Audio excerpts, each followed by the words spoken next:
হাজিরাতের পর আপনার উচিত হলো যার উপর হাজিরাত করছেন তার মাধ্যমে যেই মুয়াক্কেল আসছে এই মুয়াক্কেলকে ধন্যবাদ জানায় বিদায় করা, এবং হাজিরাত যখন শুরু হবে তখনও তাকে ধন্যবাদ জানায় শুরু করা। আপনি তাকে ওই মামুলের মাধ্যমে বলবেন যে আপনাকে ধন্যবাদ, আপনাকে ডাকার কারণে আপনি এসেছেন, আপনাকে ধন্যবাদ।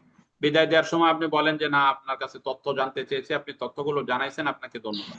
তো তাকে ধন্যবাদ দিয়ে বিদায় দেওয়া, এই কাজটা করতে হবে।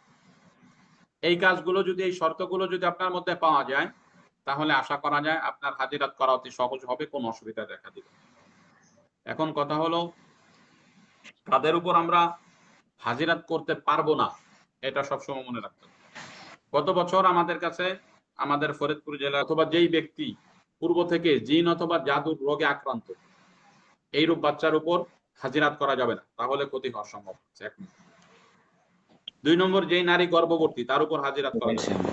যে নারীর চুল কাটে, ওই যে পিছন দিয়ে কাটে না স্টাইল দেওয়ার জন্য যারা, এইরকম আর কি যারা চুল কাটে, এদের উপর হাজিরাত করা যাবে না। যে সমস্ত মেয়েরা নখে নখ পালিশ ব্যবহার করে এদের উপরও হাজিরাত করা যাবে না। মুশরিক যারা ইসলামকে বিশ্বাস করে না, এইরূপ নারী এবং পুরুষের উপর হাজিরাত করা যাবে না। 5 নম্বরে, চোখে ত্রুটি আছে এমন শিশু বা ব্যক্তি অথবা চোখ কানা, এক চোখ কানা অথবা কুজো, এইরূপ যে সমস্ত লোকের আছে, অর্থাৎ চোখের দৃষ্টিতে যাদের ত্রুটি রয়েছে, এইরূপ লোককে দিয়ে হাজিরাত করা যাবে। 6 নম্বরে, শারীরিকভাবে একেবারে দুর্বল চিকুন একটা শিশু, এর মাধ্যমে আপনি হাজিরাত করতে পারবেন।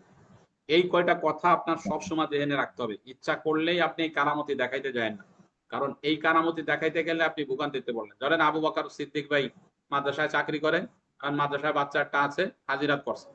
কারণ হাজিরাত করলে বাচ্চা তো কালকে অসুস্থ হয়ে গেছে, মানে একে তো মাদ্রাসাতে চাপ, একে তো বাচ্চার পরিবার থেকে চাপ। এখন যে স্থানটায় সম্মানের সাথে সে চাকরি করতেছিল, এই হাজিরাত করতে যায় নিজের সম্মানটা হারানোর সম্ভাবনা আছে। এই গত 2 দিন আগে আমার এক ছাত্র ফোন দিছে, গত করছে, উনি করছেন কি, হাজিরাত শিকার পরে মাদ্রাসার একটা বাচ্চাকে দিয়ে উনি ওখানে মাদ্রাসা এবং মসজিদে খেদমত করেন, ভালো একটা সুনামের সাথে আছে। বাকি ওই বাচ্চাটাকে দিয়ে উনি ভালোই হাজিরাত দেখে, হ্যাঁ না হাজিরাত দেখছে কয়েকদিন, দেখার পরে ওই মাদ্রাসার কর্তৃপক্ষের পক্ষ থেকে ওই বাচ্চাকে দিয়ে হাজিরাত দেখাইতে নিষেধ করা হয়েছে। তো উনি করছে কি, ওই বাচ্চাকে দিয়ে হাজিরাত করা নিষেধ করছে।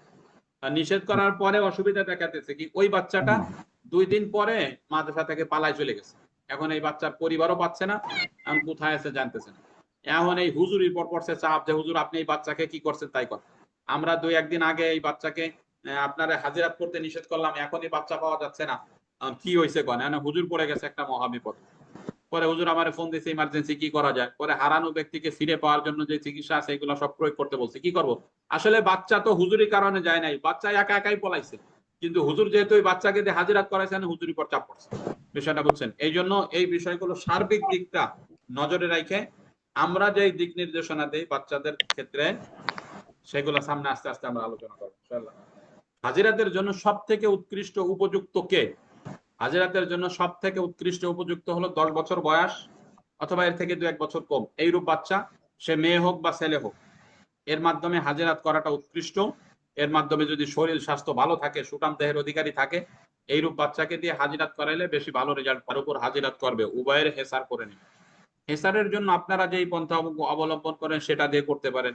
যেমন আয়াতুল কুরসি 3 বার, ফালাক নাস এগুলা 3 বার পড়ে আপনি বাচ্চার শরীরে ফু দিয়ে বুলাই দিতে পারেন, অথবা যার উপর করতেছেন তার শরীরে বুলাই দিতে পারেন, নিজের শরীরে বুলাই দিতে পারেন। অথবা একটা ছুরি নিবেন, ছুরির উপর আয়াতুল কুরসি 3 বার পড়ে ফু দিবেন, ফু দেওয়ার পর যাকে হাজিরাত করতেছেন তার চারপাশে গোল আকারে দাগ দিবেন, সেটা টাইস হোক অথবা মাটি হোক অথবা খাট হোক, তার চতুর্পাশে ভাবে দাগ দিয়ে তার মধ্যে বসাইয়ে হাজিরাত করবেন।